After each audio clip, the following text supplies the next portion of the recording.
السلام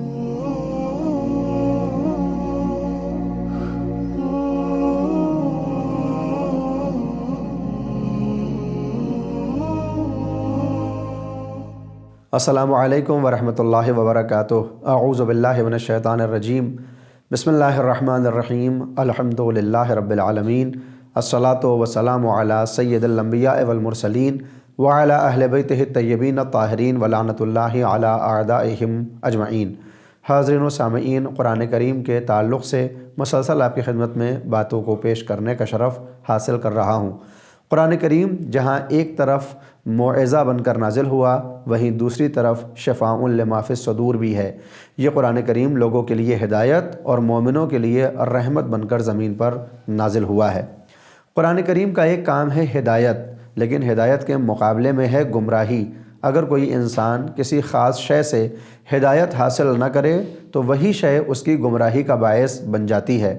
قرآن کریم کی ایک خاصیت موجودہ دور میں یہ ہے کہ آج کے دور میں جتنی بھی آسمانی کتابیں موجود ہیں وہ سب تحریف شدہ ہیں، اور جو کتابیں آپ کو موجود مل بھی جائیں گی وہ کسی نبی کے زمانے میں نہیں لکھی گئیں۔ مثال کے طور پر آج کے دور میں جو 4 انجیل جنہیں اناجیل اربعہ کے نام سے یاد کیا جاتا ہے، وہ ساری کی ساری انجیل حضرت عیسیٰ کے دنیا سے جانے کے 60، 65 اور 70 برس کے بعد لکھنا شروع ہوئیں، اور حضرت مسیح کے دور کی تمام باتوں کو اس میں درج کر دیا گیا۔ یعنی آج کی بائبل اور آج کی انجیل وہ نہیں ہے جو حضرت عیسیٰ پر نازل ہوئی ہو۔ اسی طرح سے بات جب اولڈ ٹیسٹامنٹ میں توریت کی جاتی ہے تو آج کی یہ توریت حضرت موسیٰ کے دنیا سے جانے کے بعد ان کے چاہنے والوں نے لکھی اور اس کو جمع کیا، لیکن حضرت موسیٰ کے اوپر جو کتاب نازل ہوئی جسے ہم توریت کے نام سے یاد کرتے ہیں، اس کا وجود نظر نہیں آتا۔ اس سلسلے میں صرف ایک کتاب جسے ہم قرآن کریم کے نام سے یاد کرتے ہیں وہ موجود ہے کہ جس میں 14 صدیوں میں ذرہ برابر بھی کوئی تبدیلی نہیں کی گئی ہے۔ بات انجیل ہی کی کریں تو آج پوری دنیا کے اندر 4 الگ الگ طرح کی انجیلیں موجود ہیں، حالانکہ یہ زیادہ تھیں، ان کو گھٹا دیا گیا اور کم کر کے ان کی تعداد 4 کر دی گئی، جبکہ قرآن کریم شرق سے لے کر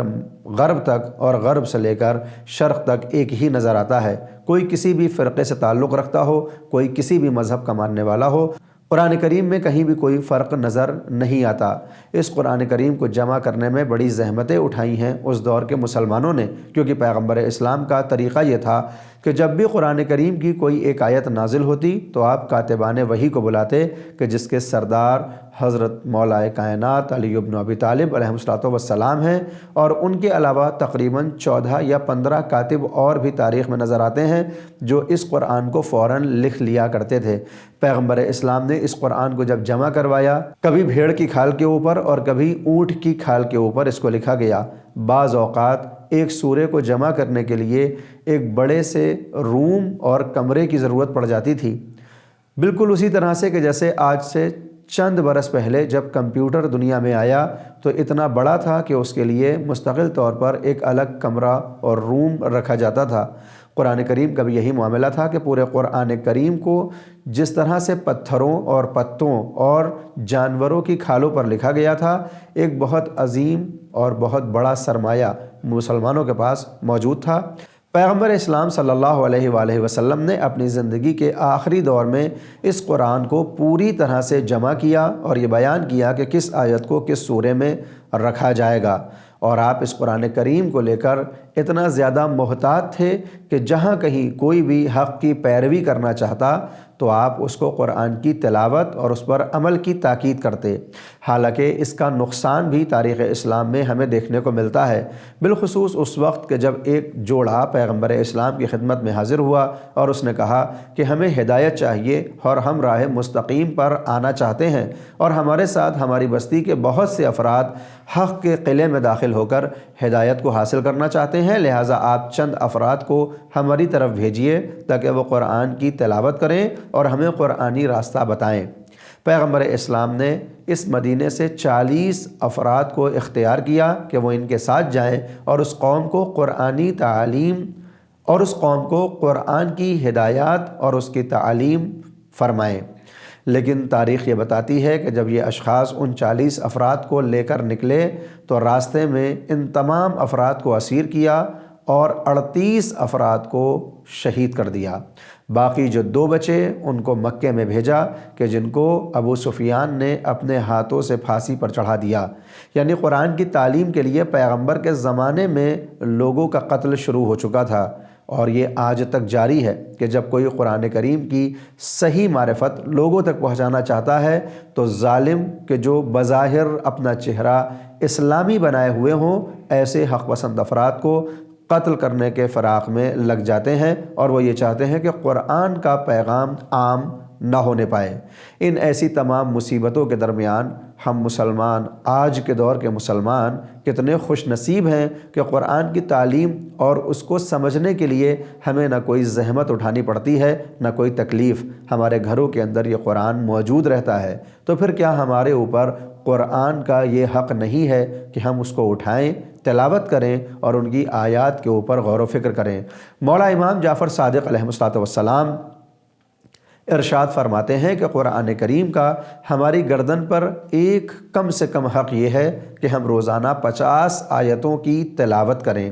حالانکہ تلاوت سے مراد یہ ہے کہ ان کو پڑھنے کے بعد اس کے ترجمے کو سمجھیں اور ان کے اوپر غور و فکر بھی کریں، وگرنہ صرف قرآن کو پڑھتے رہے عربی کو اور ہم نے اس کو نہیں سمجھا تو پھر قرآن کی وہ تعلیم اور ہدایت ہماری زندگی میں نظر نہیں آئے گی۔ کیونکہ تاریخ میں ہم نے ایسے افراد کو دیکھا ہے جو قرأت قرآن کرنے میں تو بلبل نظر آتے ہیں مگر اس کو سمجھنے میں بالکل خالی اور عاری۔ جنگ صفین کا وہ موقع بھی ہمارے سامنے ہے کہ جب مولا کائنات ظالموں سے جنگ کر رہے ہیں اور مقابلے پہ آیا ہوا ایک عرب قرآن کریم کی تلاوت کر رہا ہے۔ جنگ جب رکتی ہے تو مولا کائنات اس کے پاس جاتے ہیں اور کہتے ہیں کہ تم نے قرآن کی کون سی آیت پڑھی اور کون سا سورہ پڑھ رہے تھے؟ اس نے کہا میں پڑھ رہا تھا اما یتساءلون عن النبأ العظیم۔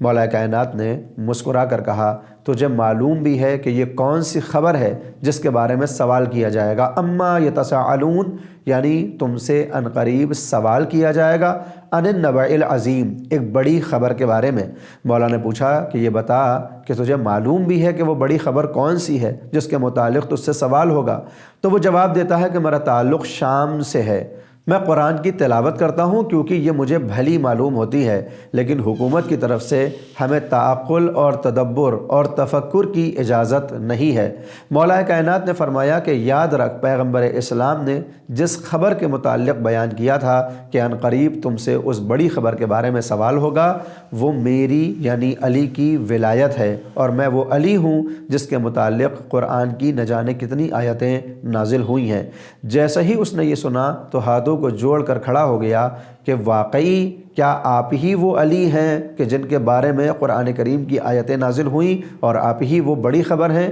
تو مولا کائنات نے جب یقین دلایا تو وہ اپنے راستے کو بدل کر مولا کائنات کے ساتھ شامل ہو گیا۔ اگر آپ غور فرمائیں تو اگر دل میں مرض نہ ہو، اگر دل ٹیڑھے نہ ہوں تو یہ قرآن کی آیتیں انسان کے ایمان کو جگا کر اسے راہ مستقیم پر لے آتی ہیں، لیکن اگر دلوں میں مرض ہو اور دل ٹیڑھے ہوں تو لاکھ ہم دعا کرتے رہیں اہدنا الصراط المستقیم صراط الذین انعمت علیہم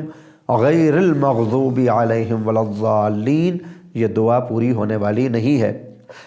کیونکہ صراط مستقیم انہی کو ملتا ہے جن کے دل بھی سیدھے ہوں، اور دل تبھی سیدھے ہوتے ہیں کہ جب ایمان اور قرآن کریم کو دل میں بسانے کی جگہ ہم نے بنا رکھی ہو۔ اگر پہلے سے ہی ہمارے دلوں کے اندر گناہ، معصیت اور غیر خدا کی محبت جگہ بنا چکی ہوگی تو قرآن کریم کبھی بھی نہ ہماری سمجھ میں آئے گا، نہ ہمارے کبھی قلب میں اترے گا۔ یہ بہترین موقع ہوتے ہیں کہ جب ہم اللہ کی طرف متوجہ ہو جائیں اور قرآن کریم کی تلاوت کریں۔ میں نے کسی اور مقام پر بھی کہا تھا، آج پھر سے کہتا ہوں کہ معصومین یہ ارشاد فرماتے ہیں کہ جب بھی تمہارا دل کرے کہ تم خدا سے باتیں کرو تو دعا کیا کرو، اور جب تمہارا یہ دل چاہے کہ خدا تم سے باتیں کرے تو قرآن کریم کی تلاوت کیا کرو، اور جب یہ چاہو کہ تم بھی اللہ سے کچھ کہو اور اللہ بھی تم سے کچھ کہے تو نمازیں پڑھا کرو۔ اپنی زندگی میں نماز، قرآن کریم اور دعا کو شامل کیجئے تاکہ دنیا اور آخرت میں فائدہ اٹھانے والوں میں ہمارا شمار ہو اور قیامت میں ہم خسارہ نہ اٹھائیں۔ وآخر دعوانا ان الحمد للہ رب العالمین۔